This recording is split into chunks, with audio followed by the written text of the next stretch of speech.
Formation of tropical cyclones. First of all tropical cyclones बनते कहाँ पर हैं? They are form near the equator, not at the equator. Why?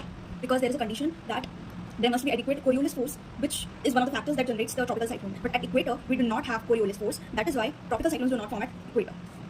Temperature for tropical cyclones must be 27 degrees Celsius or above. Water should be shallow.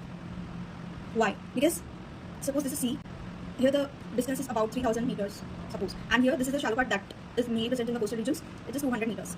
So what happens is that the direct sun rays of the sun only reach up to the 40 zone, that is 200 meters, and not deeper than that.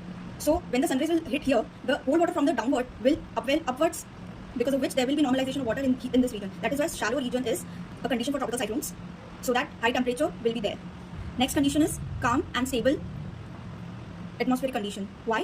Because calm और stable atmospheric conditions नहीं होगी, मतलब intermixing होगी water vapours की, and because of which temperature का normalisation हो जाएगा. और एक फैक्टर होता है ट्रॉपिकल साइक्लोन का कि हाई टेम्परेचर होना ही चाहिए. Next is proximity to ITCZ intertropical convergence zone. Next is adequate Coriolis force and negligible wind shear. What is wind shear? So wind shear is the change in the speed of the wind vertically. Suppose this is the surface of the water. This is layer 1, this is layer 2, and this is layer 3. Here at the surface of the water vapors will be upwelling, elevating. Okay. And wind shear, as we move upwards, wind shear increases. ठीक है. तो यहाँ पर क्या होगा? यहाँ पर winds चलेगी बहुत ज़्यादा, और अगर बहुत ज़्यादा विंड्स चलेगी तो जो ये वाटर वेपर्स ऊपर जा रही होंगी वो वहाँ पर नहीं रह पाएंगे, और ये wind shear will carry these water vapours away. So because of which no water vapors, no tropical cyclone. So there should be negligible wind shear. Okay. These are all the conditions which are required for the formation of tropical cyclones. Now we'll see how the cyclone is actually formed. So we know that high temperature is needed for tropical cyclone. Suppose this is surface and यहाँ पर high temperature बहुत ज़्यादा है. Temperature ज़्यादा है मतलब low pressure conditions रहेंगी. क्यों रहेंगी? क्योंकि टेम्परेचर ज़्यादा होने की वजह से जो यहाँ का वाटर वेपर्स है वो राइज अप करेगा. ठीक है, ये राइज अप करेगा वाटर वेपर्स. इनिशियल स्टेज पे बहुत जो लो प्रेशर है वो ज़्यादा इंटेंसिफाइड नहीं रहेगा, इसलिए इनिशियल स्टेज पर उसको कहते हैं डिप्रेशन. क्या कहते हैं? डिप्रेशन. फिर धीरे धीरे और एयर ऊपर जाएगी. ठीक है, क्योंकि यहाँ पर अभी प्रेसिपिटेशन नहीं हो रहा है, और ऊपर एयर गई तो और जो लो प्रेशर है वो और इंटेंसिफाई हो गया, उसको और क्या कहेंगे? Deep depression. Deep depression. Okay. And जब लो प्रेशर बहुत ज़्यादा इंटेंसिफाई हो जाएगा उस फेज को कहेंगे साइक्लोन, तब बन जाता है. ठीक है. इस जब साइक्लोन बनेगा तब विंड स्पीड बहुत ज़्यादा होगी due to the intensified low pressure, तो जो विंड्स रहेंगी वो बहुत हाई स्पीड से जाएंगी. If we make isobars for that this process, here is intensified low pressure zone. Okay. यहाँ पर थोड़ा कम इंटेंसिफाइड लो प्रेशर जोन होगा और यहाँ पर और से कम इंटेंसिफाइड लो प्रेशर होगा. ठीक है. यहाँ पर मान लेते हैं हाई प्रेशर है और यहाँ पर लो प्रेशर है, तो we all know that winds move from high pressure to low pressure. तो विंड्स कैसे मूव करेगी? इनवर्ड्स.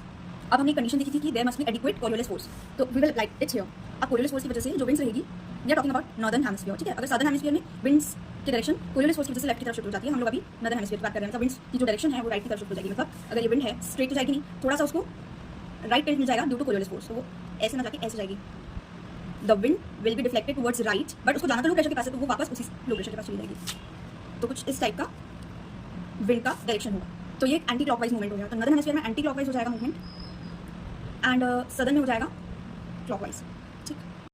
अब हमें पता है कि winds anti clockwise movement show कर रही है, एंड यहाँ पर अपवर्ड मूवमेंट भी हो रहा है. तो जो वाटर वेपर्स का मूवमेंट रहेगा वो कैसा हो जाएगा? स्पाइरल.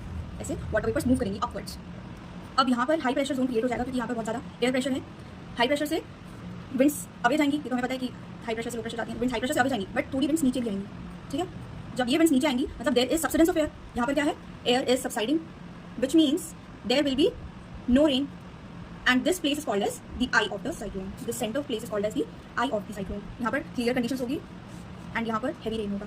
और जैसे जैसे विंड ऊपर जा रही है कंडेंसेशन भी होगा, तो जो latent heat of condensation release हो रही है उसकी वजह से काइनेटिक एनर्जी बढ़ रही है. काइनेटिक एनर्जी बढ़ रही है तो विंड मूवमेंट भी इंक्रीज हो रहा है. That intensifies the cyclone.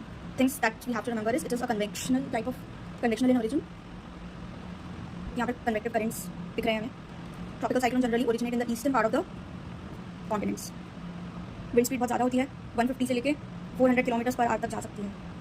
ये 2 से 3 दिन तक भी रह सकता है और कुछ घंटों तक के लिए भी रहता है. आवर्स टू 3 days तक रह सकता है. This is all about the tropical cyclones. Thank you.